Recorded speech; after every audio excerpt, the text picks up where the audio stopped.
That's bad.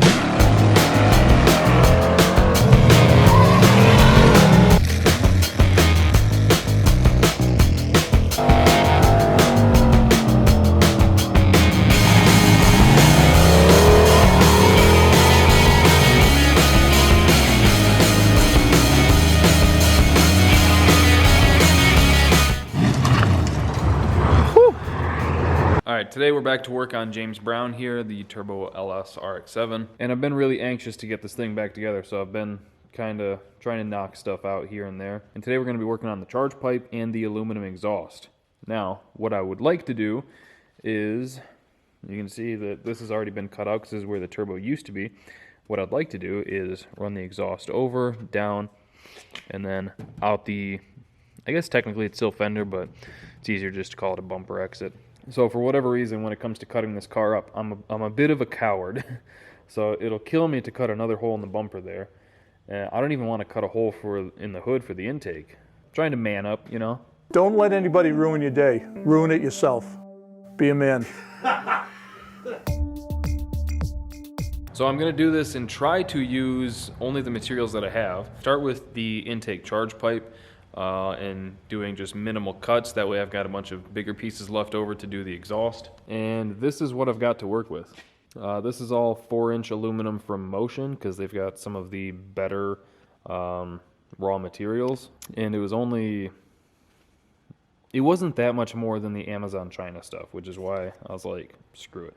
We'll spend the money, get good materials that'll weld better, and it'll just be nicer overall. So yeah, that's all I've got to work with. I bought that when I was still planning on putting this setup basically in the Monte Carlo RIP. So this was all going to be just the charge pipe.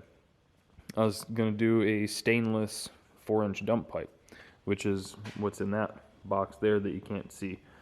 I was just going to pie cut it. To get this out the fender, I might still have to do a bunch of pie cuts because I've only got the 290s, so I'll almost definitely have to do a bunch of pie cuts. But man, pie cutting just takes so long. Like, it looks cool once it's done, but it takes forever. It's not fun. So I might have to have at least one pie cut in here. So like this one will come out, I'll probably have it at like a 9-degree cut and then a pie slice there and then like another straight slice. That's kind of what I'm expecting. So I'm going to start with taking a couple measurements. And we'll probably only come out like 1.5 inches or so from this, and then kick a 9-degree in it, and see how it goes. So I think I'm just gonna cue the time lapse up and start chopping stuff up, test fitting, and hopefully we can get this to turn out, you know, kind of like I'm picturing in the old noggin.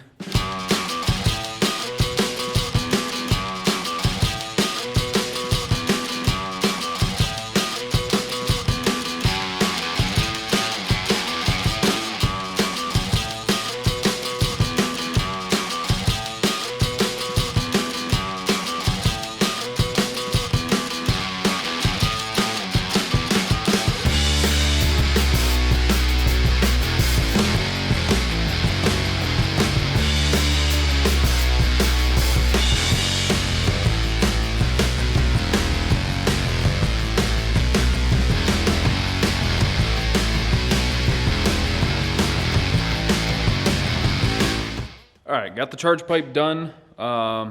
It just kind of occurred to me as I'm turning the camera back on, I didn't film any of the welding. That's my bad. But it turned out pretty good. I'm still super out of practice with welding aluminum. I just don't do it super often, which is amusing because the main reason I bought the TIG welder was to weld aluminum. So, but it did turn out good. I'm pretty happy with it. I'm just gonna let it cool off there. It's still kind of warm. I just finished welding it like 3 minutes ago. So the next thing we can move on to now is the downpipe. And I'm still really torn because I can't decide on if I do cut the hole in the fender here and send it out this way, or if I order some more pipe and try and bring it this way, which I don't think that's the way to go, because then it's just one extra step for getting to the plugs and might burn some of the wires, things like that. I don't think that's the way.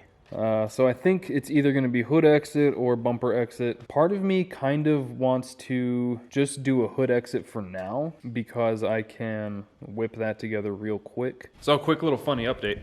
I have now talked to 4 different people trying to get their opinions on it, and 3 of them said, heck yeah, hood exit, that looks sick. And the 4th one was my dad, and he was like, well, what if someone throws a nut or a bolt down there? I'm like, there's a pretty slim chance of that happening. I don't really go around pissing people off, but in the event that there was someone who was just a dick and just felt like, nut. There's like a little ledge in here that it would most likely get caught on. I mean, it's possible. And some people are just turds. So, with that said, I think for now the plan is I'm just going to do a hood exit. I'll probably leave the hood off for the first few outings just so I can, from the driver's seat, see if anything starts spewing or whatever. So yeah, I'm going to start whipping that up real quick. It's not going to be anything crazy. It's probably, I might be able to get away with just doing like one cut at the front and then welding it to that V-band and then angling it roughly where I think it needs to be. I'll probably leave it raw for now until I were to get the hood on it. Yeah, so I'm going to whip that up real quick.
All right, so I've got the exhaust all mocked up right now. It looks pretty good. I'll show you in a second. But I was talking to my buddy Lenny, who also has a first-gen RX7 with a twin-turbo LS, and he was like, man, if you do the hood exit, you got to do teardrops. And I was like, I don't know. Teardrops are kind of played out. They're kind of lame, kind of dorky. I don't really want to do one. So I got the teardrop on it, and it looks kind of good. And then we've got a ton of pie cuts down here, which is awesome. I love welding pie cuts. I said I didn't want to do pie cuts, and look at all these pie cuts I got. Just a glutton for punishment. But I do think that it looks pretty sweet. And I've got the intake tube over there drying. I'm painting that. I think this is what we're going to do. This is going to be a skosh higher once it's done, which will be all right. Be about like that. So I think I'm going to take this over the bench, get it tacked up, and test fit it one more time, and then we'll start finish welding it. All right, I got the exhaust all tacked up, sitting in place, and I've got the intake just kind of also mocked up because the paint's still drying. I didn't want to scuff it a bunch. And this thing looks pretty nasty, dude. This thing looks sweet. I genuinely wasn't sure if I was going to like it or not, but I think it's going to be pretty sweet. Yeah, I'm really happy with it. So now I just need to get this all finish welded, which luckily aluminum seems to go pretty fast. So I guess I'm back on welding duty.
pipe is all welded up, looking pretty good. There's, I think, only one spot where kind of two. Right in here, you can see this big pile. And then, unfortunately, the even worse spot is right there, right where everybody's going to be able to see the easiest. But, oh well. Is what it is. So I'm going to let that cool off for a second and then wipe it down, get it kind of clean. I still have to weld the O2 sensor bung in it, but I'm all welded out for today. So we'll get it thrown on the car and see how it looks. Oh my god, dude. Look at that thing. That looks like a fucking unit right there. Damn. Holy crap, that looks gnarly, dude. That looks freaking gnarly. And this thing's all on. Just need to put the 2 clamps on here. Frickin' A, man. God, I can't wait to get this thing on the 2-step going bang bang. You're gonna have to start calling me Cactus Jack. But hope you guys enjoyed the video. Thank you for watching. Thank you for subscribing and clicking that bell. We'll see you in the next one.